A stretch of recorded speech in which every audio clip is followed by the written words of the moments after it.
Hello everyone, I'm really glad to be here and excited to talk about my PhD research. I'm just finished my first year. So today I'm going to introduce you to my topic with the rationale and the research questions. I'm going to focus more on this first study that I conducted with bits of the methodology and the outcomes, and then some thoughts, initial thoughts that I have from my future studies. So as I said, I'm glad that Alex talked earlier and James about the barriers for visual impaired music makers when using the digital audio workstations. So things like accessing the waveform and things that are really graphical, designed initially to be graphical and visual interactions. They are not accessible easily for blind and visual impaired users.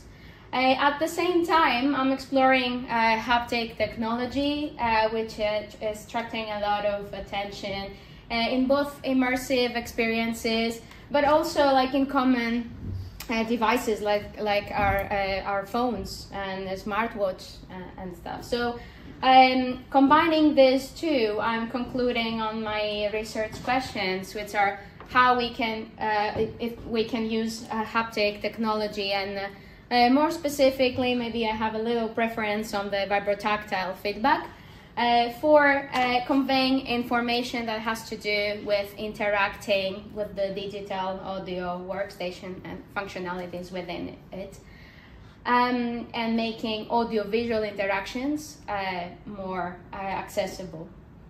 And therefore, how we can design these systems, these tools, these haptic tools, for being usable and sustainable for these users, but not only. And then the methodology that so far I'm following for my studies is split it in two parts. The first one is conducting interviews to get the input from the users, and then to use the outcomes of these interviews, the findings, in my development of the haptic devices. So I'm currently almost finished with the interviews part, and this is what I'm going to mostly talk about. And I'm hoping that this research is going to provide more accessibility and music making, both in this group of users, but not only in music making, but also in accessing graphical user interfaces. So, why I did the interviews? I wanted to discover undocumented barriers. And more specifically, because I'm interested in tactile interactions and haptic technologies, I wanted to see how the peripheral devices that users are using in their workflow influence their relationship with technology and their willingness to try something new and incorporate novice technology in their workflow. And so I wanted to get these specific design ideas and their feedback on this idea of using haptic technology that would help narrow down and make open possible areas of focus for my studies, and to understand how they feel, how they understand actually their the paradigms of their own systems, and how they feel about using haptics in their workflow. And finally, making like some user experience personas for helping supporting not only my development but future research as well. So moving on to some more details about the procedure for my interviews. I interviewed 19 participants. 18 were blind and 1 with low vision, and I ended up with this 5 data information, some demographics from the pre-interview questionnaires, and then it's important to mention that the interviews contain quite a lot of information, and it's split it in different sections, which I analyze with different methods later on, including their background, their relationship with music and music technology, their experience with the music hardware devices and accessibility hardware devices, the DAW, and their experience with haptic technologies such as the phone, smartwatch, gaming experiences, and a bit of a brainstorming around how we can use this existing knowledge of haptic technology in the DAW. So from the findings, I designed some visual impaired personas to be used, as I said, in my development, but also as an information for stakeholders and UX designers that will make the accessibility needs more real, and that will force designers to include this group of people in future designs of music making tools. And the findings actually were things that influence the relationship of the users with the technology. And these factors were age, the level of experience with the technology, and economic factors. And these were extracted mostly from the demographics, the background of the users, but attitudes that users express towards the technology from the analysis of the following bits of the interviews. So moving on to the findings from the analysis of the hardware devices, which happened with thematic analysis. Identify the types of hardware devices that are being used, and when we are talking about hardware devices, for example, we're talking about surface controllers, MIDI controllers, and the Braille displays. Then how they are using these hardware devices in their workflow, and I'm focusing a lot on the role of the different specifications. Why this knob? Why this fader? How does that work? And how that affects the usability? And lastly, how important eventually is touch for the users in their workflow? Why do they need to have these additional devices? Then from the analysis of the haptic experience, I have to mention before that the talk about the DAW use was mostly for triggering like their responses to this part. And I didn't want to write up findings for the DAW because it was mostly things that has been already documented. So I identified the similarities with the existing work.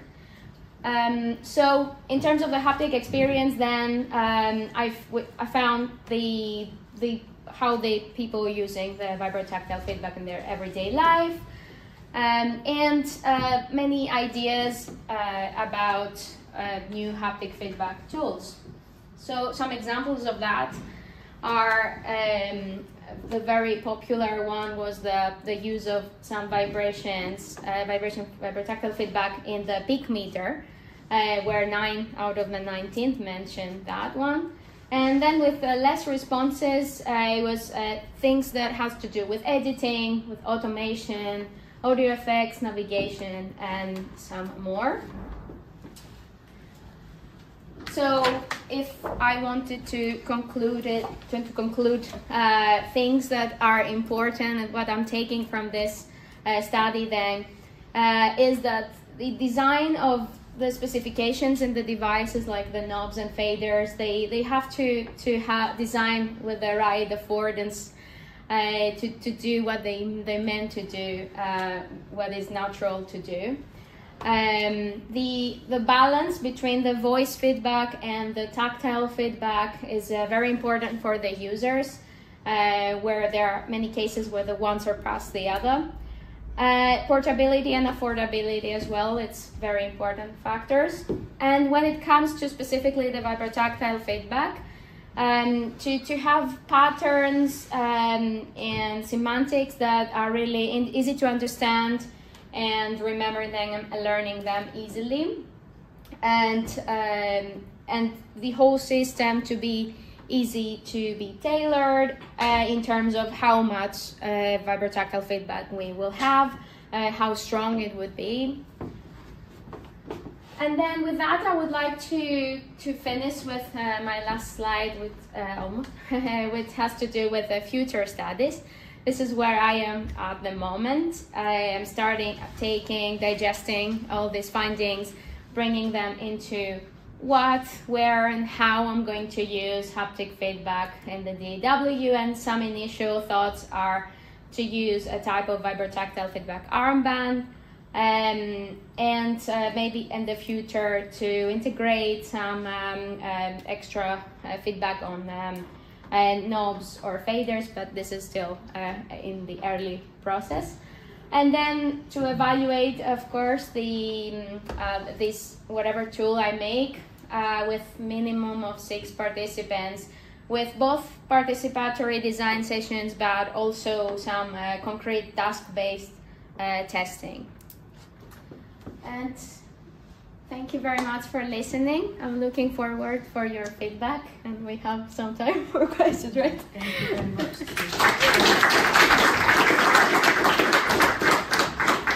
3 minutes for some questions. Okay. Has anybody got any questions for Christina? I've got one. So in the tables of when you interview your participants for all the DAWs, some they prefer Logic, some Reaper, some Nuendo, some others. Yeah. Is it purely for their accessibility features, or is there anything else like how easy is to plug and play? I don't know, a physical interface or something like that. Yeah, a very good question. It is, as I said, this is really related to the personas, really, where I said like age and experience and economic factor really influence what they are using. Because, of course, one thing is the accessibility. So we have only one participant with a Cubase, for example, which is not accessible. And he is the one with the low vision, so he's using the magnifying tool. And the rest are using accessible DAWs with screen readers. And then it comes to like younger users prefer the industry standards like Logic Pro or Pro Tools. Some others that have a better income, they would prefer Pro Tools, for example. Some others with lower incomes, they would prefer Reaper, which is free. So there is a big diversity between that. And I have this, I'm preparing a short paper for the personas. I'm having all this analysis statistically presented in that one, so I'm hoping to. So you would say that, sorry, follow-up questions, that income is still a big factor on what? Yes, okay. And when it comes especially to designing something new, so one of my considerations is if I should do actually an application for the smartwatch or for the phone that they can use. So it's something that anyone can download. It might cost way less if it costs any to use, rather than making a hardware device, which of course it's something tangible, so it has components, so it will cost more. What was your name? Balandino, sorry. Oh, Balandino. Sorry, I know the rules. I forgot to ask you. I'm Balandino. I've been told to ask the names. You've called him out, Tasha. So, thank you. Thank you for that. That was really interesting. Just one quick chair comment. I don't know if you've heard of the Ultra Leap. Yes. Ultrasound. Yeah, you know about it. That's cool. That's all I was going to say. But thank you very much, Christina. Yeah, I'm very interested in more tangible interactions. And wearable as well. So I want something to be, like Ultra Leap is like, they won't, if they don't see it's there, they won't be able to see interact with it easily. And also, yes, I would like to try on some wearables. Tesla suit. Yeah, not in that extent. Okay. It's gonna be difficult to wear, Yeah. considering everything. Yeah. Thank you very much. Thank you very much.